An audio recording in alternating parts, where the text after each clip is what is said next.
You wake up every day believing you are in control. Your choices, your emotions, your direction. But what if the real enemy isn't outside you? What if the reason you keep sabotaging your confidence, your attraction, your relationships, is quietly operating inside your own mind?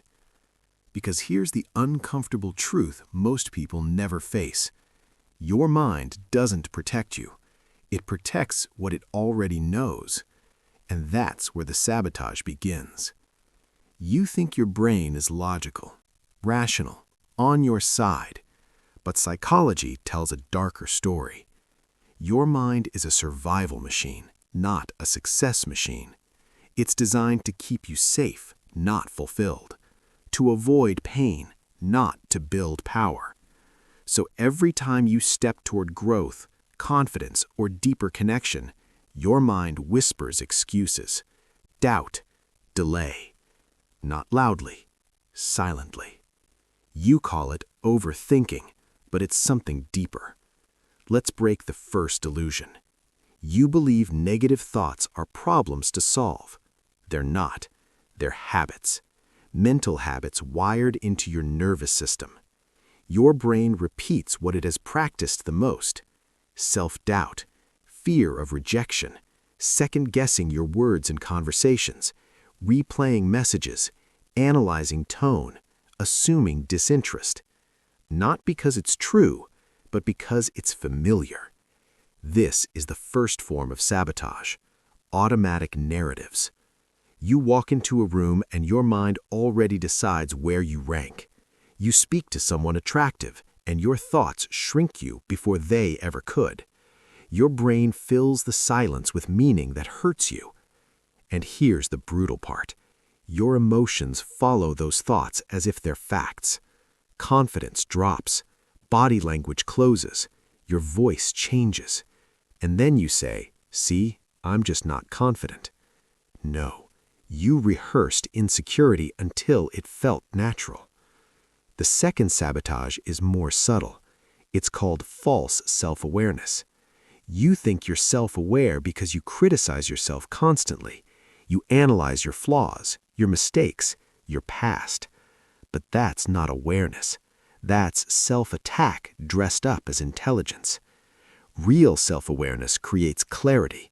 This creates paralysis. Your mind tells you that once you fix yourself, you'll be confident. Once you understand everything, you'll be attractive. Once you feel ready, you'll act. That moment never comes. Because confidence isn't a reward, it's a behavior. And the mind hates behaviors it can't predict. So it keeps you stuck in thinking instead of doing, planning instead of speaking, watching instead of engaging, especially in relationships. Which leads to the third sabotage, emotional mislabeling. You say you're anxious, but often you're just untrained. You say you're not good at communication, but you've practiced silence more than expression. Your nervous system learned avoidance. Your brain calls it personality. This is why dating psychology feels so confusing. You're not reacting to the person in front of you. You're reacting to old emotional patterns stored in your body. Rejection from the past becomes fear in the present, and fear becomes behavior that pushes people away, quietly. Then there's the most dangerous sabotage of all, identity attachment. You don't just have thoughts, you believe them. You say, "I'm not the confident type. I'm bad at relationships. I always mess things up." And your brain will defend that identity at all costs, even if it hurts you. Because changing identity feels like death to the ego. The mind would rather stay miserable than unfamiliar. So it creates self-fulfilling loops. You hesitate.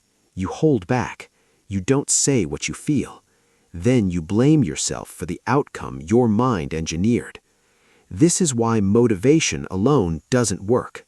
This is why positive thinking feels fake, because the real work isn't fighting thoughts, it's disidentifying from them. Here's the shift most people never make. You are not your mind. You are the one who notices it. The moment you stop obeying every thought, the sabotage loses power. Confidence isn't loud, it's calm. It's the ability to feel discomfort without obeying it, to feel fear without negotiating with it, to let a thought exist without turning it into truth. This is where real attraction begins, not in trying to be impressive, but in being grounded. People respond to emotional stability more than words. Your nervous system speaks before your mouth does. When you stop fighting your mind and start training it through action, everything changes. You speak even when your voice shakes. You stay present even when your brain wants to escape. You let silence exist without filling it with insecurity. And slowly, your mind learns a new pattern. Not sabotage, but support. So here's the final truth. Your mind will never stop testing you, but it doesn't have to control you. The moment you stop letting it sabotage you in silence, you become dangerous in the best way. Because a person who can hear doubt and still move forward is unstoppable. And that's when the game changes.